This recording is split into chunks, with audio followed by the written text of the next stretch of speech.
ఇక అసలు రెండు బీపీది లేదు, షుగర్ది ఒకటి, రక్త పల్స ఘాటానికి ఒకటి, రెండే.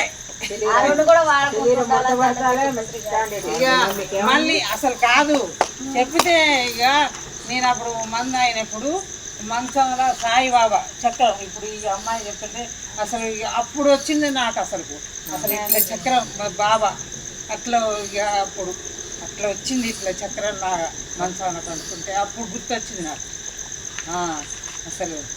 అట్లా నేను ఇక అప్పుడు గొడవ పెట్టుకున్న పొద్దున్నే గొడవ పెట్టుకొని సర్దుకొని వచ్చిన పొద్దున్నే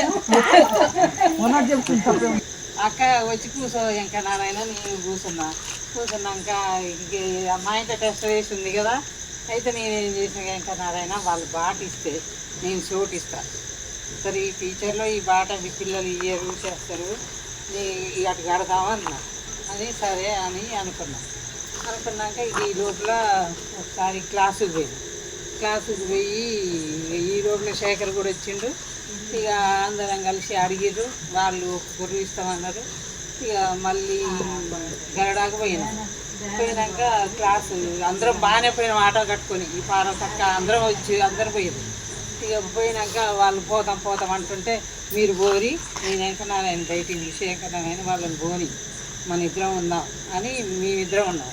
ఇక క్లాస్ అయిపోయింది, 4ంటికి సార్ బయటకు వచ్చినాక మేమిద్దరం పోయి సార్ని అడిగాం, సార్ ఇట్లా పెరిమిడి కట్టుకుంటున్నాం అంటే నేను 50,000 ఇస్తా పో అన్నాడు. గతంగా అది వచ్చింది శేఖర్కి ఒకటే మాట అన్నాడు. ఇక శేఖర్కి చెప్పగానే ఈయన ఒకటిన ఊరికొచ్చిండు, ఊరికొచ్చి ఇక చేస్తూనే ఉండి ఇక ధనాధన అయిపోయింది. 1000 రూపాయలు ఇచ్చిర్రు. ఇక మాకు సర్పంచ్ ఎమ్మెల్యే గారు 2 లక్షలు ఇచ్చిండు, అడగంగానే మేమందరం పోయి అడగంగానే 2 లక్షలు ఇచ్చిండు. ఇక మారు మెసలు సరస్వతి మేడం అని ఉంది, కోదాడు మేడం, ఆమె 20,000 ఇచ్చింది.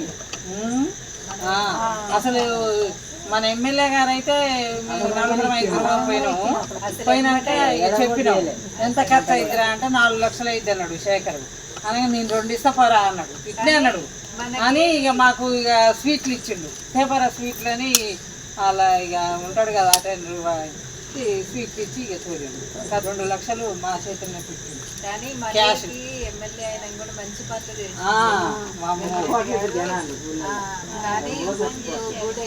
అసలు ఎవ్వరు మర్చిపోవట్లేదు కానీ